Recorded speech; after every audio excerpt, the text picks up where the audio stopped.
ಎಲ್ಲರಿಗೂ ನಮಸ್ಕಾರ. ನಾನು ನಿಮ್ಮ ಡಾಕ್ಟರ್ BK ರಾಮ್ ಪ್ರವೀಣ್, ಜನತಾ ಆಯುರ್ವೇದ ಹಾಸನ. ಓಂ ನಮಾಮಿ ಧನ್ವಂತರಿ ಮಾದಿದೇವಂ ಸುರಾಸುರೈರ್ವಂದಿತ ಪಾದಪದ್ಮಂ ಲೋಕೆ ಜರಾರುಗ್ಭಯ ಮೃತ್ಯುನಾಶಂ ಧಾತಾರಮೇಶಂ ವಿವಿಧೌಷಧೀನ ಧನ್ವಂತರಿ ರಮಾನಾಥಂ ಸರ್ವರೋಗ ನಿವಾರಕಂ ಆಯುರ್ವೇದ ಪ್ರವರ್ತಾರಂ ಒಂದೇ ಪೀಯೂಷದಾಯಕಂ. ಸರ್ವೇ ಜನಃ ಸುಖಿನೋ ಭವಂತೋ, ಸರ್ವೇ ಸಂತು ನಿರಾಮಯಃ. ಓಂ ಶಾಂತಿ ಶಾಂತಿ ಶಾಂತಿ. ವೀಕ್ಷಕರೇ, ಇವತ್ತಿನ ವಿಷಯ ಏಜ್ ರಿಲೇಟೆಡ್ ವಿಷನ್ ಲಾಸ್ ಅಂತಂದರೆ, ವಯಸ್ಸಾಗ್ತಾ ಕಣ್ಣಿನ ದೃಷ್ಟಿ ಕಡಿಮೆ ಆಗ್ತಾ ಬರುತ್ತೆ. ಅದರಲ್ಲೂ 60 ವಯಸ್ಸು ಆದ ನಂತರ ಕಣ್ಣು ದೃಷ್ಟಿ ಕಡಿಮೆ ಆಗ್ತದೆ. ಸೆಂಟ್ರಲ್ ವಿಷನ್ ಅಂದರೆ ನಮ್ಮ ದೃಷ್ಟಿ ಚೆನ್ನಾಗಿರಬೇಕು ಅಂದರೆ ನಮ್ಮ ಕಣ್ಣಿನಲ್ಲಿ ರೆಟಿನಾ ಚೆನ್ನಾಗಿರಬೇಕು. ರೆಟಿನಾದಲ್ಲಿ ಸೆಂಟರ್ ಪಾರ್ಟಲ್ಲಿ ಮಧ್ಯಭಾಗದಲ್ಲಿ ಮ್ಯಾಕ್ಯುಲಾ ಅಂತ ಒಂದು ಯೆಲ್ಲೋ ಕಲರ್ ಏರಿಯಾ ಇದೆ. ಈ ಮ್ಯಾಕ್ಯುಲಾ ಏನು ಮಾಡ್ತದೆ ಅಂದರೆ ನಮಗೆ ಸೆಂಟ್ರಲ್ ವಿಷನ್ ಹಂಗೆ ತುಂಬಾ ಸಹಾಯ ಮಾಡ್ತಕ್ಕಂಥ ಒಂದು ಭಾಗ.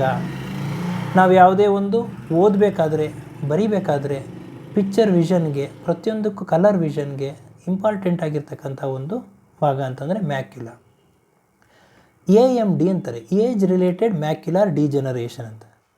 60 ವರ್ಷ ಆದಮೇಲಿಂದ ಈ ಕಣ್ಣು ಮಸುಬಾಗೋದು, ಹೊಗೆ ಥರ ಕಾಣೋದು, ಹಾಗೂ ಓದೋಕ್ಕೆಲ್ಲ ಆಗೋದಿಲ್ಲ, ಕನ್ನಡಕ ಹಾಕೊಳ್ಳೋದು, ಆ ಜೊತೆಗೆ ಯಾವುದೇ ಒಂದು ಓದಬೇಕು ಅಂದರೆ ಹತ್ತಿರದಲ್ಲಿ ಕಣ್ಣಿನ ಹತ್ತಿರ ಇಟ್ಕೊಂಡು ಓದೋದು, ಈ ಥರ ಎಲ್ಲ ಒಂದು ಸಮಸ್ಯೆಗಳು ಇರ್ತದೆ.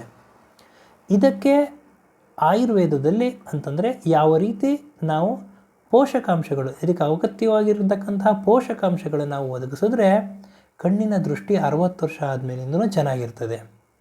ಇವತ್ತಿನ ಈ ಸಂಚಿಕೆಯಲ್ಲಿ ಯಾವ ನ್ಯೂಟ್ರಿಷನ್ನು ಅಂದರೆ ಪೋಷಕಾಂಶಗಳನ್ನ ತೆಗೆದುಕೊಂಡು ಕಣ್ಣಿನ ದೃಷ್ಟಿಯನ್ನು 60 ವರ್ಷ ಆದಮೇಲೂ ನಾವು ಕಾಪಾಡ್ಕೋಬಹುದು, ಸ್ವತಂತ್ರವಾಗಿ ಯಾರ ಮೇಲೂ ಒಂದು ಅವಲಂಬನೆ ಇಲ್ಲದೆ ಜೀವನ ಮಾಡಬಹುದು ಅನ್ನೋದನ್ನು ಇವತ್ತಿನ ಒಂದು ಸಂಚಿಕೆಯಲ್ಲಿ ತಿಳಿಸ್ಕೊಡ್ತೀನಿ.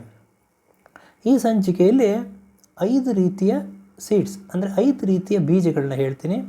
ಇದನ್ನು ನೀವು ಸೇವನೆ ಮಾಡೋದ್ರಿಂದ ಕಣ್ಣಿನ ದೃಷ್ಟಿ ಚೆನ್ನಾಗಾಗ್ತದೆ ಹಾಗೂ ನೀವು ಇಂಡಿಪೆಂಡೆಂಟಾಗಿ ಜೀವನ ಮಾಡ್ಬೋದು. ಅದರಲ್ಲಿ ಮೊದಲನೆಯ ಒಂದು ಸೀಡ್ ಅಂದರೆ ಚಿಯಾ ಸೀಡ್ಸ್. ಚಿಯಾ ಸೀಡ್ಸ್ನ ಬ್ಲ್ಯಾಕ್ ಪರ್ಲ್ ಅಂತ ಕರೀತಾರೆ. ಅಂತಂದರೆ ಇದರಲ್ಲಿ ನ್ಯೂಟ್ರಿಷನ್ ತುಂಬಾ ಇದೆ, ಅಂತಂದರೆ ಪೋಷಕಾಂಶಗಳು ಹೆಚ್ಚಾಗಿದೆ. ಒಮೆಗಾ 3 ಫ್ಯಾಟಿ ಆ್ಯಸಿಡ್ ಇದೆ, ಅದರ ಜೊತೆಗೆ ಆಲ್ಫಾ ಲಿನೋಲೆನಿಕ್ ಆ್ಯಸಿಡ್ ALA ಅಂತಾರೆ, ಅದಿದೆ. ಅದರ ಜೊತೆಗೆ ಕ್ವಿರ್ಸಿಟಿನ್ ಹಾಗೂ ಕ್ಲೋರೋಜೆನಿಕ್ ಆ್ಯಸಿಡ್ ಅಂತ ಇದೆ. ಈ ಒಮೆಗಾ 3 ಫ್ಯಾಟಿ ಆ್ಯಸಿಡ್ ಏನು ಮಾಡ್ತದೆ ಅಂದರೆ ಇನ್ಫ್ಲಮೇಷನ್ನ ಕಡಿಮೆ ಮಾಡ್ತದೆ. ಕಣ್ಣಿನ ಹಾಗೂ ರೆಟಿನದಲ್ಲಿ ಆಗ್ತಕ್ಕಂಥ ಇನ್ಫ್ಲಮೇಷನ್ನ ಕಡಿಮೆ ಮಾಡ್ತದೆ, ದೃಷ್ಟಿನ ಚೆನ್ನಾಗಿ ಮಾಡ್ತದೆ.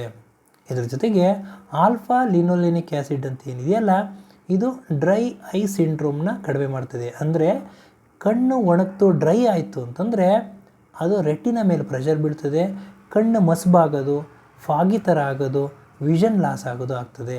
ಈ ಆಲ್ಫಾ ಲಿನೋಲೆನಿಕ್ ಆ್ಯಸಿಡ್ ಇರೋದ್ರಿಂದ ಈ ಚಿಯಾ ಸೀಡ್ಸ್ನ ನಾವು ಸೇವನೆ ಮಾಡೋದ್ರಿಂದ ಈ ಮಾಯಿಸ್ಟ್ನೆಸ್ನ ಮೇಂಟೈನ್ ಮಾಡ್ತದೆ, ಡ್ರೈ ಐ ಸಿಂಡ್ರೋಮ್ನ ನಿವಾರಣೆ ಮಾಡ್ತದೆ. ಹಾಗೂ ಕ್ವಿರ್ಸಿಟಿನ್ ಹಾಗೂ ಕ್ಲೋರೋಜೆನಿಕ್ ಆ್ಯಸಿಡ್ ಅಂತ ಅಂಶ ಇದೆ. ಇದೇನು ಮಾಡ್ತದೆ ಅಂತಂದರೆ ಆಕ್ಸಿಡೇಟಿವ್ ಸ್ಟ್ರೆಸ್ ಅಂದರೆ ಕಣ್ಣಿನಲ್ಲಿ ಆಗ್ತಕ್ಕಂಥ ಈ ಒಂದು ಆಕ್ಸಿಡೇಟಿವ್ ಸ್ಟ್ರೆಸ್ ಒತ್ತಡವನ್ನು ಕಡಿಮೆ ಮಾಡ್ತದೆ. ಈ ಆಕ್ಸಿಡೇಟಿವ್ ಸ್ಟ್ರೆಸ್ ಆದಾಗ ಏನಾಗುತ್ತೆ ಅಂದರೆ ಕಣ್ಣಿನಲ್ಲಿರ್ತಕ್ಕಂಥ ಟಿಶ್ಯೂಗಳು ಡ್ಯಾಮೇಜ್ ಆಗ್ತದೆ. ಕಣ್ಣಿನ ಟಿಶ್ಯೂ ಡ್ಯಾಮೇಜ್ ಆದಾಗ ವಿಷನ್ ಲಾಸ್ ಆಗ್ತದೆ, ವಿಷನ್ ಮಸುಬಾಗ್ತದೆ. ಈ ಎಲ್ಲ ಒಂದು ಸಮಸ್ಯೆಯನ್ನು ಇದು ನಿವಾರಣೆ ಮಾಡ್ತದೆ.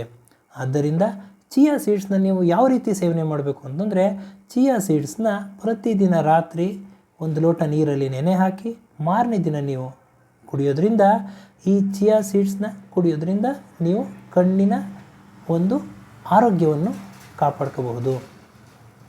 ಎರಡನೆಯ ಒಂದು ಸೀಡ್ಸ್ ಅಂದರೆ ಹೆಂಪ್ ಸೀಡ್ಸ್ ಅಂದರೆ ಸೆಣಬು.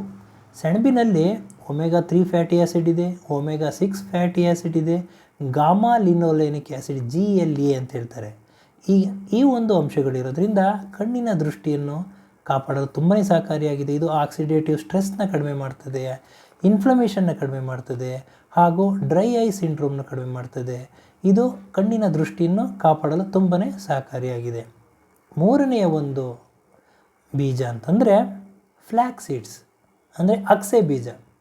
ಈ ಅಗಸೆ ಬೀಜಗೂ ಚಿಯಾ ಸೀಡ್ಸ್ಗೂ ಏನು ವ್ಯತ್ಯಾಸ ಅಂತಂದರೆ, ಚಿಯಾ ಸೀಡ್ಸಲ್ಲಿ ಇರ್ತಕ್ಕಂತಹ ಪೋಷಕಾಂಶಗಳೇ ಅಗಸೆ ಬೀಜದಲ್ಲೂ ಇರ್ತದೆ.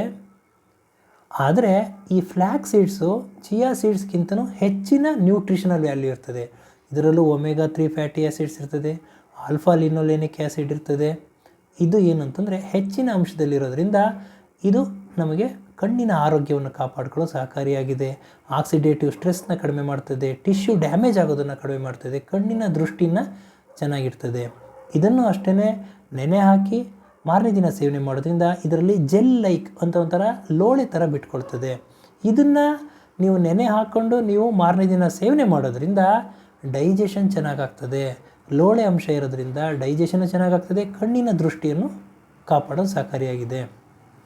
4ನೇ ಒಂದು ಬೀಜ ಅಂತಂದರೆ ಸನ್ಫ್ಲವರ್ ಸೀಡ್ಸ್, ಅಂದರೆ ಸೂರ್ಯಕಾಂತಿ ಬೀಜ.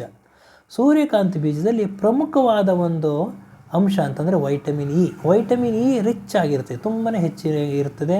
ಇದರ ಜೊತೆಗೆ ಇದರಲ್ಲಿ ಜಿಂಕ್ ಇರ್ತದೆ, ಸೆಲೆನಿಯಮ್ ಇರ್ತದೆ. ಕಣ್ಣಿನಲ್ಲಿ ಒತ್ತಡ ಹಾಗೂ ಕಣ್ಣಿನ ಟಿಶ್ಯೂ ಡ್ಯಾಮೇಜ್ ಆಗೋದನ್ನು ತಡೀತದೆ. ಕಣ್ಣಿನ ಆರೋಗ್ಯ ಕಾಪಾಡಲು, ದೃಷ್ಟಿಯನ್ನು ಚೆನ್ನಾಗಿ ನೀಡಲು ಇದು ತುಂಬಾ ಸಹಕಾರಿಯಾಗಿದೆ. 5ನೆಯ ಒಂದು ಸೀಡ್ ಅಂತಂದರೆ ಬ್ಲ್ಯಾಕ್ ಸೀಡ್ಸ್. ಬ್ಲ್ಯಾಕ್ ಸೀಡ್ ಅಂತಂದರೆ ಕಪ್ಪು ಜೀರಿಗೆ ಅಂತ ಕರೀತಾರೆ. ಇದರಲ್ಲಿ ಥೈಮೋಕ್ವಿನ್ ಅಂತ ಒಂದು ಅಂಶ ಇದೆ. ಇದು ಹೆಚ್ಚು ಅಂದರೆ ರಿಚೆಸ್ಟ್ ಇದು ಒಂದು ಅಂಶ. ಇದರಲ್ಲಿ ಇದು ಏನು ಮಾಡ್ತದೆ ಅಂತಂದರೆ ಕಣ್ಣಿನ ಒಂದು ನರಗಳಿಗೆ ಒಂದು ಶಕ್ತಿಯನ್ನು ಕೊಡ್ತದೆ, ಟಿಶ್ಯೂ ಡ್ಯಾಮೇಜ್ ಆಗೋದನ್ನು ತಡೀತದೆ. ಹಾಗೂ ಇದರಲ್ಲಿ ಎಸೆನ್ಷಿಯಲ್ ಒಂದು ಪ್ರೋಟೀನ್ ಇರ್ತದೆ. ಇದ್ರ ಜೊತೆಗೆ ಮಿನರಲ್ಸ್ ಹೆಚ್ಚಾಗಿರೋದ್ರಿಂದ ಕಣ್ಣಿನ ಒಂದು ಆರೋಗ್ಯವನ್ನು ಕಾಪಾಡಲು ತುಂಬಾ ಸಹಕಾರಿಯಾಗಿದೆ.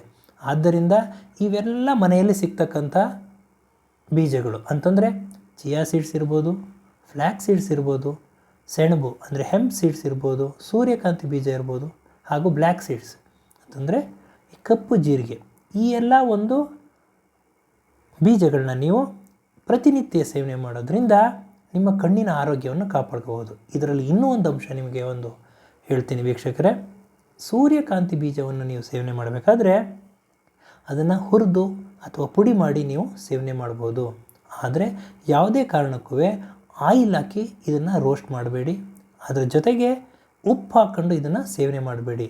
ಅಂದರೆ ಸಾಲ್ಟ್ ಹಾಕ್ಕೊಂಡು ಸೇವನೆ ಮಾಡಬಾರ್ದು. ಏಕೆ ಅಂತಂದರೆ ಇದರಲ್ಲಿ ರಕ್ತದ ಒತ್ತಡ BP-ಯನ್ನು ಹೆಚ್ಚು ಮಾಡೋ ಒಂದು ಶಕ್ತಿ ಇದೆ. ಆದ್ದರಿಂದ ಆಯಿಲ್ ರೋಸ್ಟ್ ಮಾಡ್ದಲೇ ಉಪ್ಪು ಹಾಕೊಳ್ಳದಲ್ಲೇ ಸೇವನೆ ಮಾಡೋದ್ರಿಂದ ರಕ್ತದ ಒತ್ತಡನೂ ನಾರ್ಮಲ್ ಆಗಿರ್ತದೆ, ಕಣ್ಣಿನ ದೃಷ್ಟಿನೂ ಚೆನ್ನಾಗಿರ್ತದೆ, ಆರೋಗ್ಯವನ್ನು ಕಾಪಾಡಲು ತುಂಬಾ ಸಹಕಾರಿಯಾಗಿದೆ. ಆದ್ದರಿಂದ ಇವತ್ತಿನ ಈ ಒಂದು ಸಂಚಿಕೆಯಲ್ಲಿ ನ್ಯೂಟ್ರಿಷನಲ್ ವ್ಯಾಲ್ಯೂ ಇರತಕ್ಕಂತಹ, ಪೋಷಕಾಂಶಗಳಿರ್ತಕ್ಕಂತಹ, ಅಗತ್ಯವಾದ ಕಣ್ಣಿಗೆ ಒಂದು ಆರೋಗ್ಯವನ್ನು ನೀಡತಕ್ಕಂತಹ, ಕಣ್ಣಿನ ದೃಷ್ಟಿಯನ್ನು ಹೆಚ್ಚು ಮಾಡ್ತಕ್ಕಂತಹ 5 ರೀತಿಯ ಸೀಡ್ಸ್ಗಳನ್ನ ತಮಗೆ ತಿಳಿಸ್ಕೊಟ್ಟಿದ್ದೀನಿ. ನನ್ನ ಈ ವಿಡಿಯೋ ತಮಗೆ ಇಷ್ಟವಾಗಿದ್ದಲ್ಲಿ ಲೈಕ್ ಮಾಡಿ, ಶೇರ್ ಮಾಡಿ ಹಾಗೂ ನನ್ನ ಮುಂದಿನ ವಿಡಿಯೋಗಳಿಗಾಗಿ ಸಬ್ಸ್ಕ್ರೈಬ್ ಮಾಡಿ. ಧನ್ಯವಾದಗಳು.